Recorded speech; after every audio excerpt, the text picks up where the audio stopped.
Hello, everyone, and welcome to OCP Podcast, episode 323. My name is Benjamin Yoder, here today to talk to you about video games. I think we're going to keep it a simple episode this week. It's been busy, it's been tiring, and I don't want to do too much this week. So we're going to keep it pretty straightforward. We're going to have a little bit of a follow-up discussion on some fighting game stuff. Nothing huge, just like some stuff I thought about and worked on since last week. And then also, there's some mobile games I want to talk about, and some updates on some old games too. So it is worth maybe mentioning that I'm working on a video. I can't say what it is yet, but I think it's pretty likely to get done in a fairly fast fashion. We'll see. So hopefully there'll be something coming up soon that's like a scripted video and everything. So I'm going to spend a little bit more time on it tonight, and then hopefully over the course of this week, tonight being Sunday, in the course of this week, maybe spending a little time on it. So we'll be seeing. We'll be seeing words. You'll see. I'll show you. I can make a video. You don't believe me. Anyways, getting back to actual podcast talk. So following up on the fighting game stuff, last week, if you didn't tune in, talked a lot about Evo, or maybe I should say my thoughts on fighting games post-Evo, maybe is the right word. I spent a little bit of time doing a couple different things. One is talking to some people about kind of my general thoughts on Evo itself. And then also, I sat down and played a little bit of Melty Blood at Cadenza. If you don't know, this is the PS2 Melty Blood release. I don't know. I think there's multiple PS2 Melty Blood releases, actually. So this is one of those. Maybe the first or second game. It's whatever the cheapest of the cheapest one is. Because this one was 100 yen at a bookstore I got. I know there's like an expensive one and there's a cheap one. I'm going to take a strong guess. The one I had is the cheap one. There are more like modern Melty Blood games as well. But I just kind of wanted to look at a fighting game fairly quickly and just be like, get invested in a fighting game for like a few, like an hour or something like that, right? Just spend a little bit of time with it and just kind of like notice and think about the immediate pain points that I run into, right? And so basically I just kind of played it for about an hour. Then I did like an arcade run with one of the guys. I call him the eye guy because he has a big old eye that he like shows. He's like one of his, like his hair covers like one of his eyes, but his other eye's like big, wide open. I played him because he had like these flaming kicks and flaming punches and stuff. And I was like, he seems okay. Has this like flame stomp as well. He seemed pretty straightforward for the most part. I think he also does grabs as well.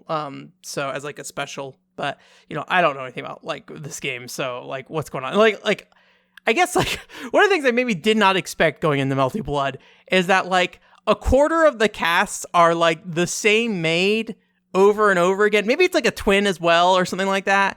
And then also there's like a robot version of the maid too. And then like a lot of characters are just like, here's the normal version of this character, and here's the edgy version of this character.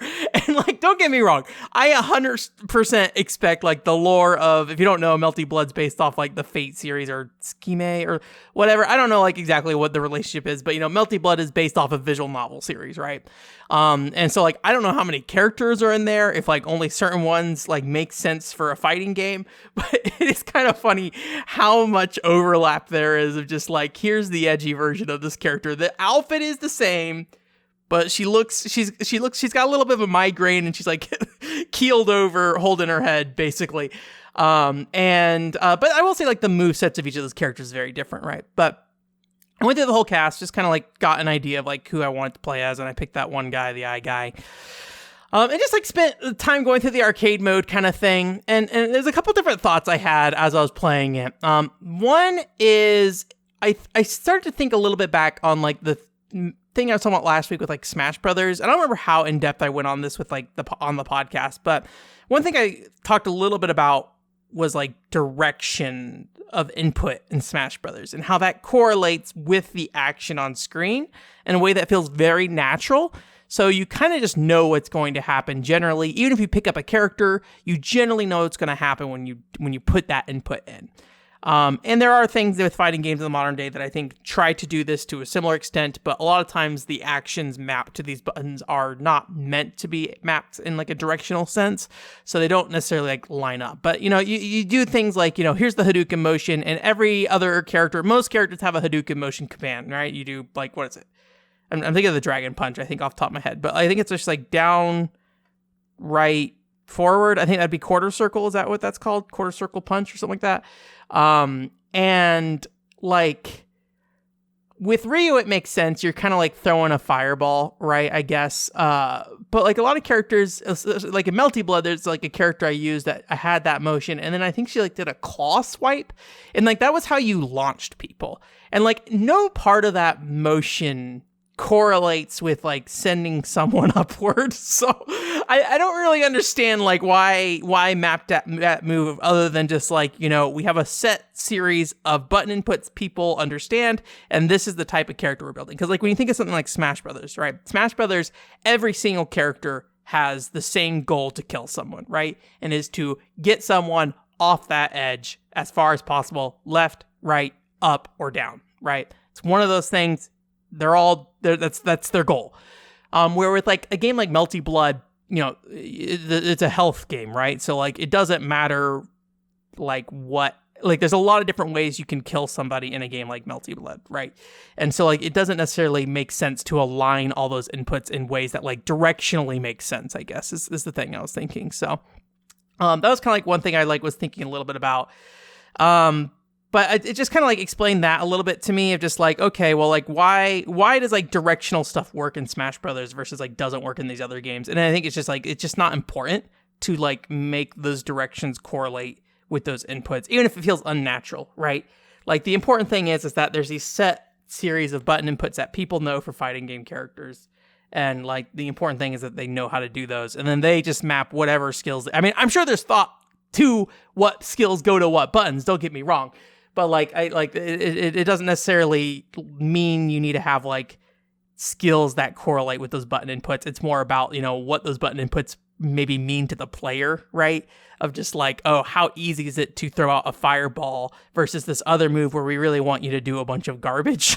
and so we're going to make you do like this quarter circle thing or charge hit and like make sure you can't abuse the skill in a way that like if you could just use it as like a Hadouken, you would be able to use it kind of thing. So yeah, I spent a little bit of time with that. And then also just thinking a little bit more about the precision aspect of it, of just like, I think the thing I've always said about fighting games with me is that like, I think there's like, maybe confusion on my part of like what the word button masher means, right? And so to me, when I think of button masher, I think of somebody who literally hits like buttons with no concept of what they're going to do, right?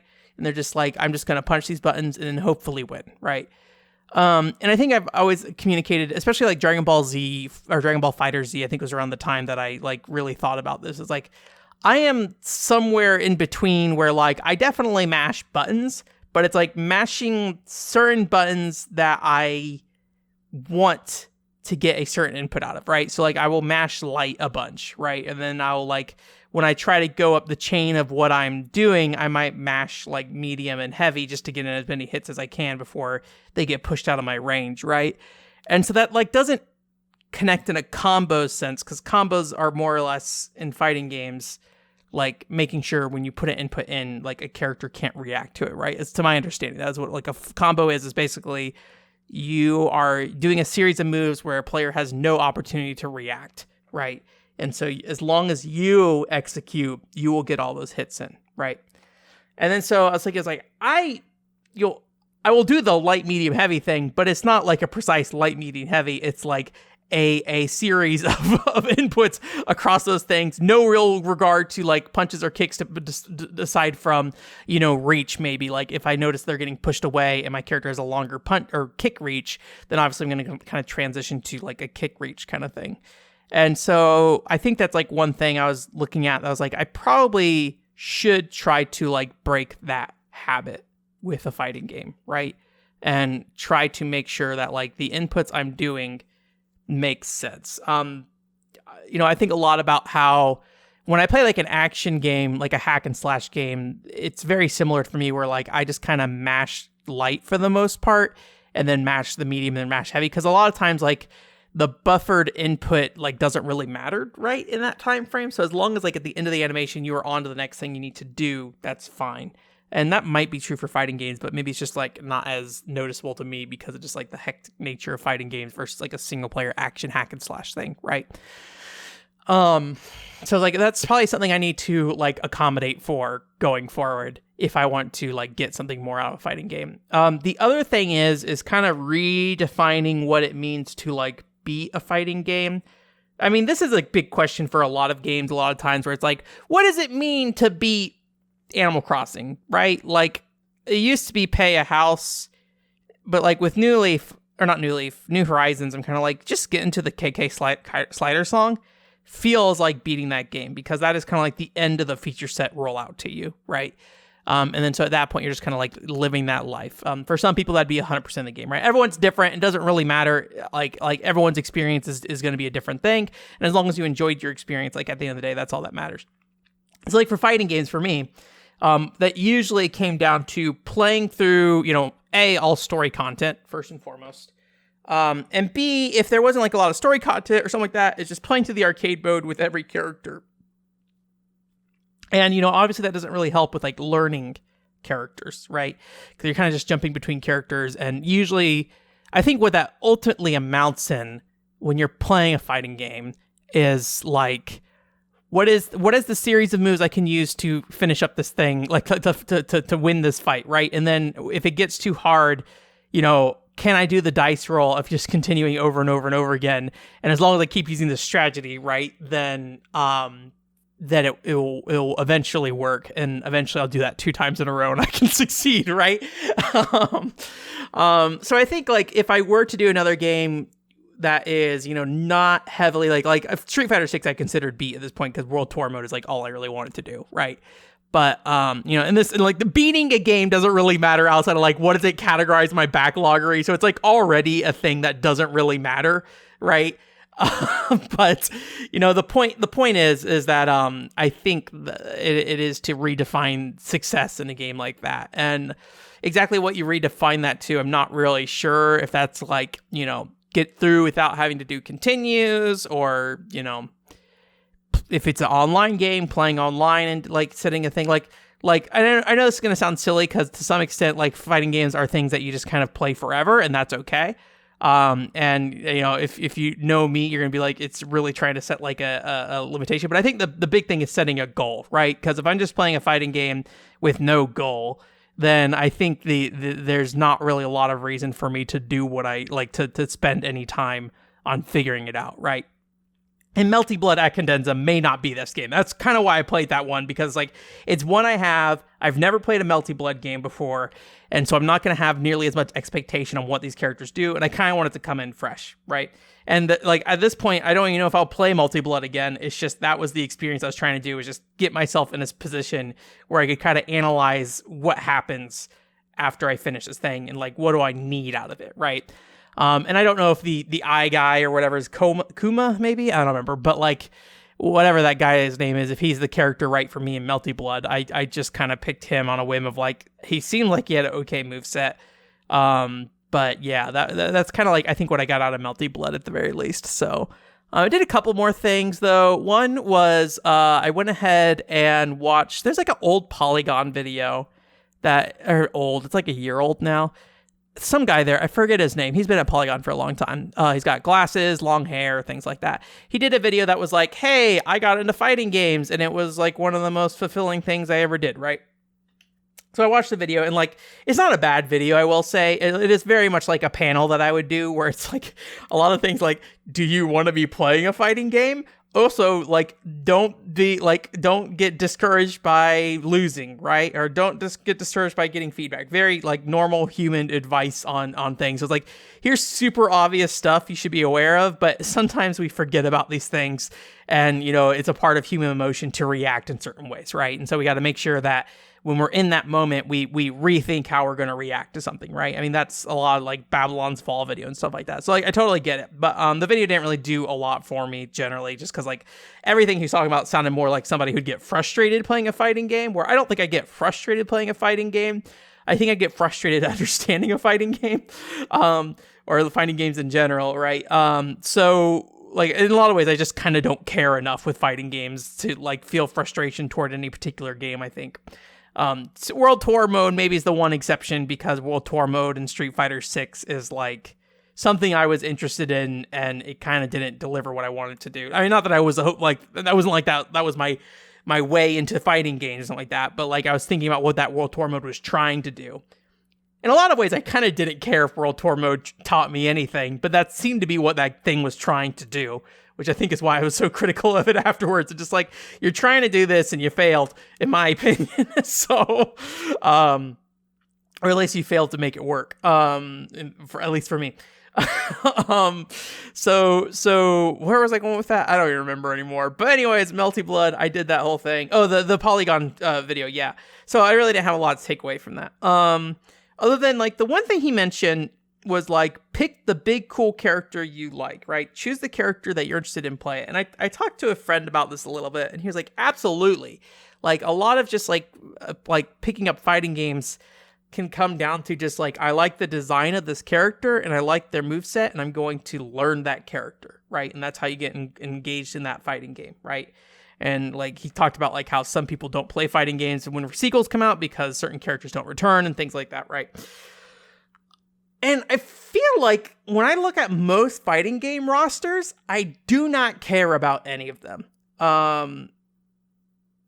I think a lot of times for me, character design wise, I have weird tastes, and most of the time I do not care for, I think, most character designs. Like I don't have a problem with them a lot of times, but like I think I have like weird taste when it comes to character designs and stuff like that.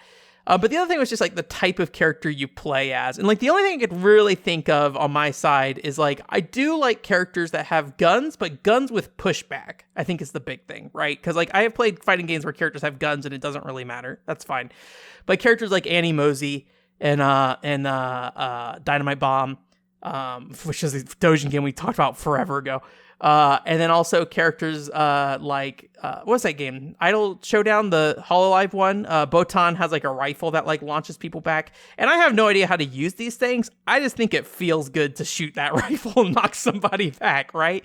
And same thing with like there's a old beat 'em up we played forever ago called Closers, and there's a girl named Tina, and her whole moveset seems kind of based around like using a bunch of guns, and one of the things she can do is use a sniper rifle and bounce characters around the screen and stuff.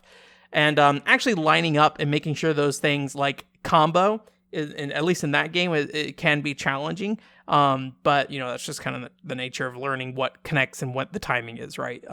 With that stuff. So like, maybe that's one thing. But another friend of mine was like, oh, there's like a guy who shoots in Grand Blue Fantasy Versus, and I looked at that guy, I was like, I don't care about this guy's moveset. He has a gun, but like his gun doesn't look like it does much. I mean, it does stuff, but like it just doesn't look it looks more like an energy gun, and it looks like it kind of just like burns people more than I'd say that it like knocks back. Admittedly, I just watched like one video. So like, I don't know. And like, I don't necessarily think so. Like the gun aspect might not even be important. It might just be like the straight hit that pushes somebody, right? I remember like in Tatsunoko versus Capcom, like Ryu had like a kick that would really like smack people across the screen and stuff. If I remember correctly, maybe my memory is wrong on this, but I think Tatsunoko versus Capcom has something where you could like push characters out of the screen, and so then they would be forced to swap to their other character. I wonder if that's a mechanic specific to that, or if that's like always a Marvel versus Capcom thing. But I seem to recall there being like moves in that game that would push people out of screens, and then it would swap them to force swap them to one of their backup characters. I did play a lot of Tatsunoko versus Capcom back in the day, which I'm just now remembering this. Who did I play a lot in that game? There's like a guy with like a big sword. Like I feel like most of the characters I played were Tatsunoko characters.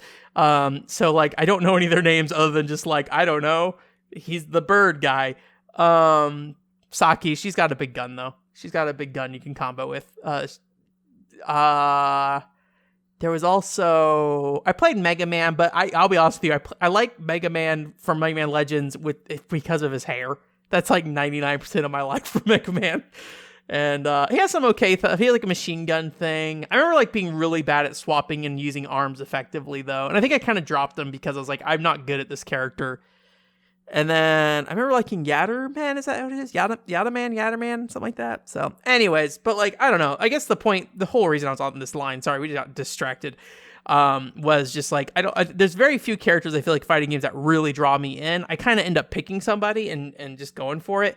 But it does seem like that kind of like hard pushback is something that's important. But I feel like that's like something I don't see a lot in fighting games. I'm sure it's there. Don't correct me, but I'm sure. I just feel like when I look at a lot of fighting game characters, that's not something I see like emphasized in a lot of character builds as much. So I don't know. So I was like, I kind of was like, that's interesting. I don't know if this is gonna really apply to me though, and I think a lot of times I just don't like. I don't know. I have a weird sense of cool, and so I think a lot of character designs don't really like work for me a lot of times. That's true of a lot of anime fighting games in general. Like when I look at a lot of characters in those games, I kind of don't care about any of them. Gosh, like Guilty Gear in specific, of just like, this looks cool like visually, but like these character designs just do not vibe with me. BlazBlue, same thing. Like something about those character designs, I'm just like, these are fine. I don't care about them. But I do like characters in BlazBlue though. I do like Ragna. Ragna's fun. Anyways, all that aside, so I watched that video, and then I also talked a little bit to my friend about like, you know, the tournament stuff, and mentioning that like I didn't really know, like with combos and things like that, like when to know like what is a good combo and stuff like that, or like what are tense moments that people get really excited for, other than like Marvel vs. Capcom, because like things are just like, everything's like an infinite, so if somebody gets in there, then they just get stuck kind of thing, right? Or a lot of things are infinites. And he mentioned to me that like commentary is actually super important, which I don't remember if I mentioned this last time, but like where I was standing at EVO for all those tournaments, I could not hear any of the commentary. Like I could not even hear the voices coming over. Like it wasn't like, oh, I can't parse what's being said. I just could not hear it. So there were people on stage talking. So I have to assume that probably there were speakers that were like pointed inward into like the seating area, but I never was in the seating area because they're always completely full. And so like, I didn't know what was happening, but he was like mentioning the fact that like, you know, a lot of times like certain things that happen are due to like a set of circumstances, and a lot of it can come down to just understanding all these mechanics and how they interlock with each other, and then knowing that. And he's like, and commentators can be super helpful. For just staring at a screen with nobody saying anything, that can be super helpful to help you figure it out. And that was a good point. I do think that I will have a hard time finding a commentator that I'm interested in, because I'm not big into like hype men kind of thing, or hype people, hype women. Gender neutral hype person. I don't know if hype men's, it's like one of those things, like I like sometimes you get like if you have like an email assist thing with like language, they'll be like, use a gender neutral term to make people feel more included or something like that. So hype people, I don't know. But you know, it's yeah, that's just something I was like, okay, I probably should think about that. So anyways, that was just like an update on some of that stuff. Again, I don't know if I'll play any more Melty Blood or not. I have not had the desire to, really. I did talk to my friend who did kind of recommend Granblue Rising to me. I think that's what it's called. No, Granblue. What is it called? It's the new version of the Granblue fighting game. I don't remember what its name is, but he recommended that to me.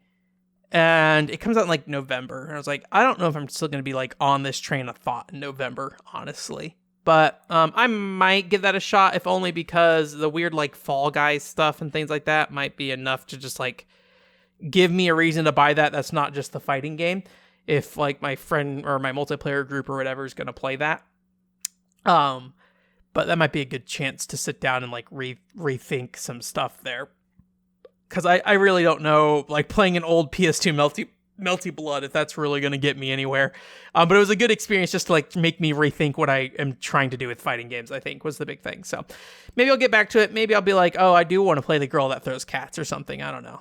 It's like you know, there's the character in like the, what is it called? The Sonico fighting game. She throws cats or whatever. And it's like, oh no, this like cat mechanics have been in other fighting games as well. So yeah, but anyways, that's all for that stuff. That was a long rambling time. We're gonna go to Jillian's corner real quick. Jillian asks us questions. Why? Because Jillian supports us on Patreon. Thank you. Or not Patreon. Sorry, Ko-fi.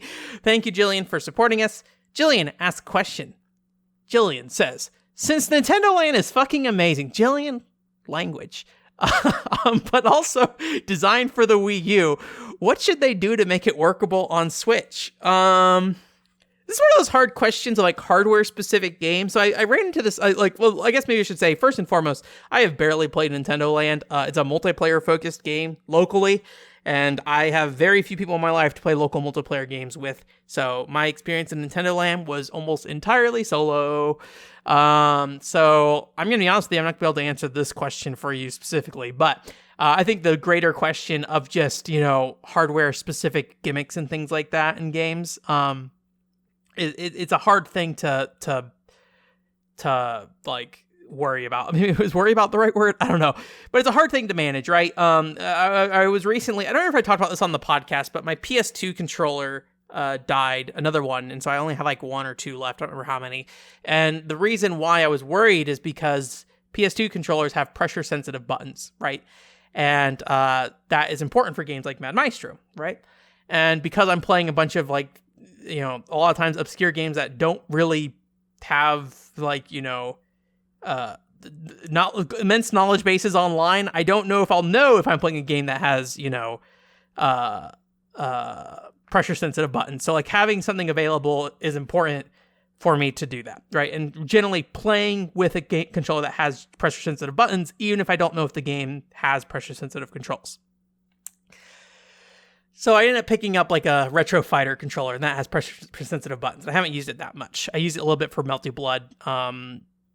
It seems fine. I have no real strong thoughts other than the L2 and R2 are very sensitive buttons on that controller. It's very easy to accidentally trigger them. That was something I saw in the reviews, so people are aware of that, and I was aware of that getting it, and it seems to be absolutely true. So it's just like there's like no give on it before it just suddenly starts queuing stuff, and so I accidentally did like some stuff in Melty Blood because I accidentally hit those triggers from time to time. But yeah, it's like a lot of times like games like Zombie U or something like that, I think kind of like thrive on those hardware like specific things. So it's like really hard to transition that to other consoles. Wii U ports in particular have just been interesting to see like how all of them handle things differently. I think it's a big part of why Xenoblade Chronicles X hasn't been ported, since so much of that game was like very focused on the gamepad. And, being able to access that stuff, on the fly while you're auto running, things like that was very helpful in Xenoblade Chronicles X. I think the only thing you can really do is try to,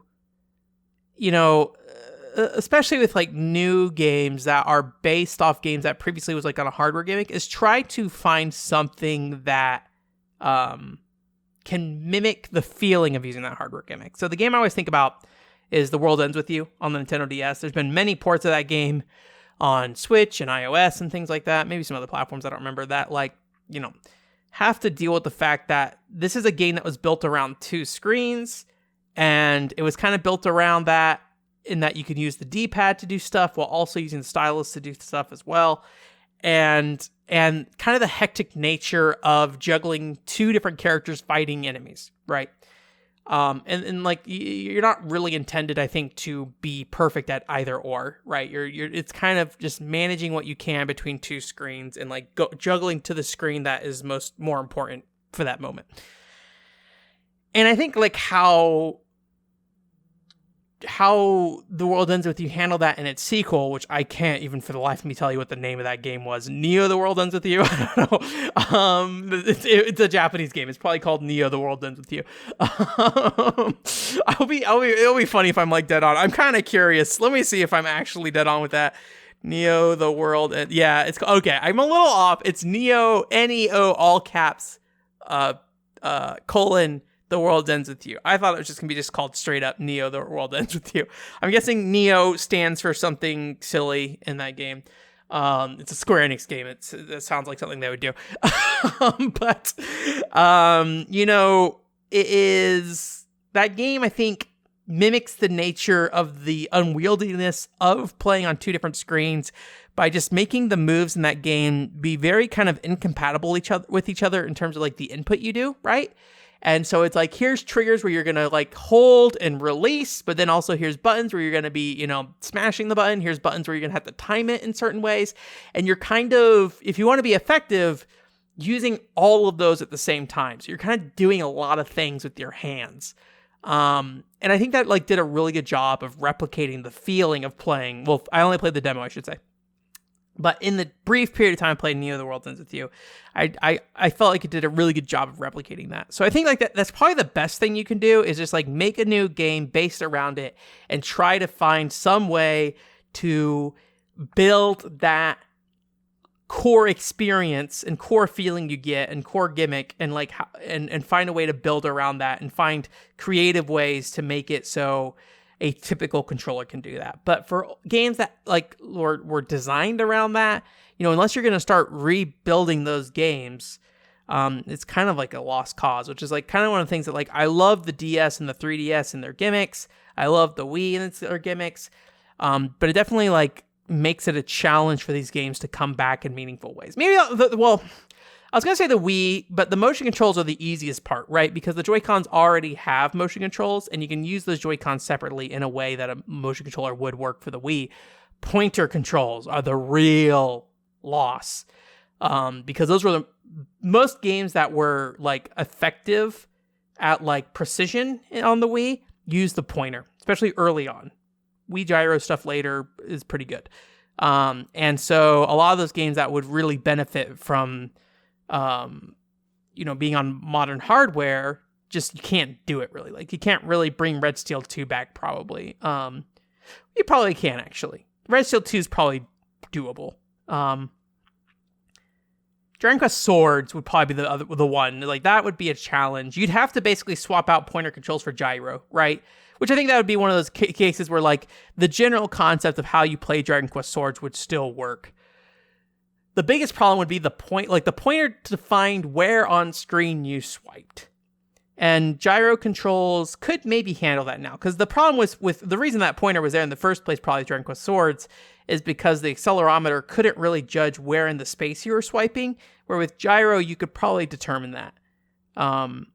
I think that could probably work as well. So, but yeah, I think a lot of times just using new tech, the new tech you can to try to emulate it as best you can. But then also making sure you're rebuilding it in a way that is faithful to the experience, right? And not just like throwing on like a tacked on solution, here's aiming, but we're going to have like gyro aiming that points a pointer. That's the problem. Like when you're using gyro aiming that points a pointer, that's where it's bad for like shooting or something like that. But when you're using gyro aiming that moves the screen and the pointer stays in the middle, that's good. That's why Splatoon works, right? Because it's just different types of gyro aiming. But you have to make sure you build that thing to work the way that it's going to work best with that hardware. And then gives that same precision, right? Or at least a precision that is on a similar level. Because I feel like I've seen games like, I'm thinking of like Professor Layton on the Switch, the one with the Lady Layton. It has a name. I forget what it is, but I always call it Lady Layton. I don't know if that's like the Japanese name or if I just made that up at some point. But that game, like if you use the pointer controls in that game, that's a nightmare.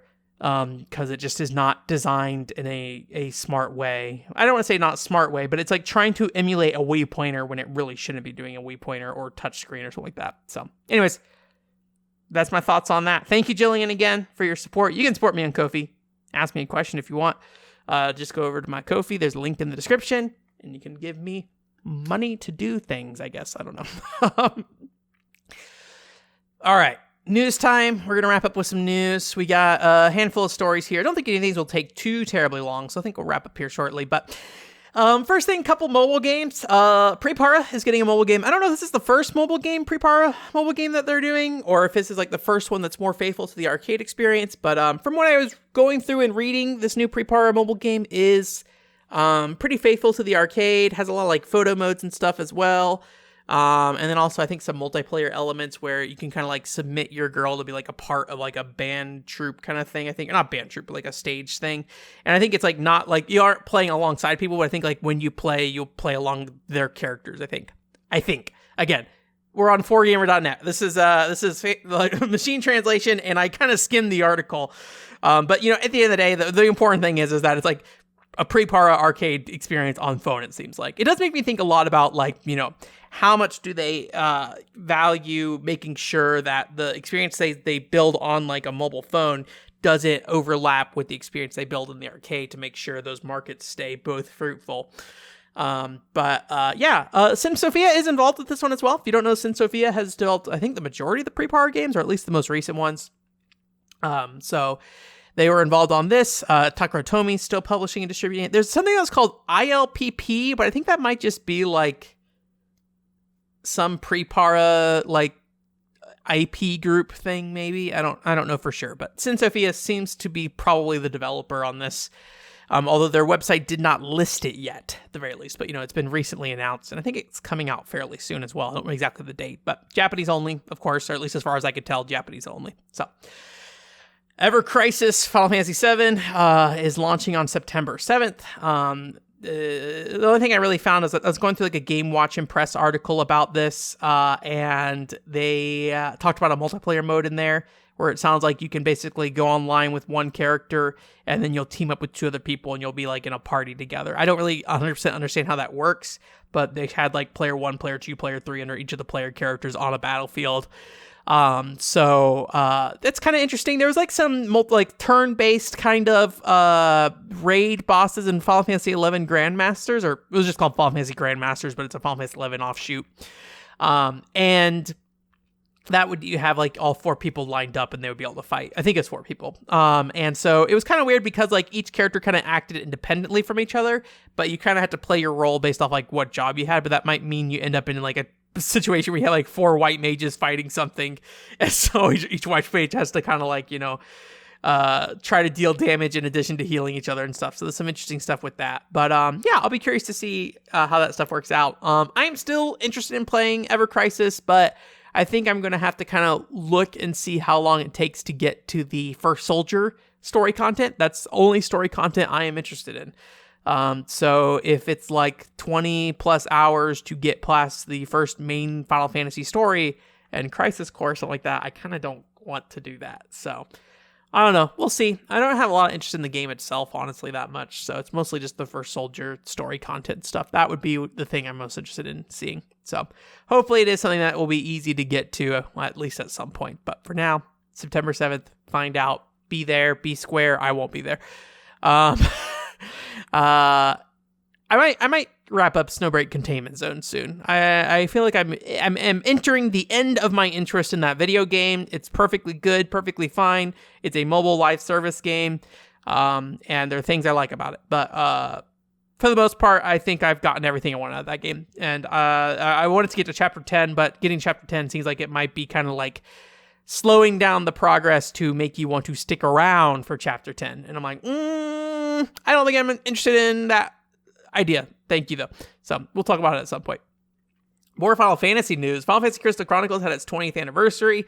Nothing to announce there, but Akitoshi Kawazu, who's kind of the head of that franchise along with like Saga, did put out like a message that was like surprisingly kind of frustrated, it seems like. I read this from Automata and Media, and so they had their translations, and I'm pretty sure their translations are like professionally done and stuff. And he basically just was like, he mentioned like the frustration of not being able to put anything out in recent years, and that, he would like to eventually get something out there, basically. I think he says, I'll guarantee something that will eventually come out, but Akitoshi Kawazu is not a young spry man at that company anymore. But I think he has been largely involved with Saga games, particularly. So, we'll see. I don't know what value there is in bringing Crystal Chronicles back at this point. Like, I'm trying to think of like what Square Enix would want to do with that, right? There was like the Final Fantasy Explorers Monster Hunter style game, and I believe the mobile version of that's online still as well. It might be Japan only, though. I don't think the US version is still online. They definitely have tried games in that kind of like action RPG multiplayer space. Obviously, Crystal Chronicles has had other games that are not within that space, between, the My Life as a King, My Life as a Dark Lord, as well as Crystal Bearers being more of like an open world. I've heard people call it like a Fable style game before. I don't know how true that is, but it's like an open world physics experimentation game.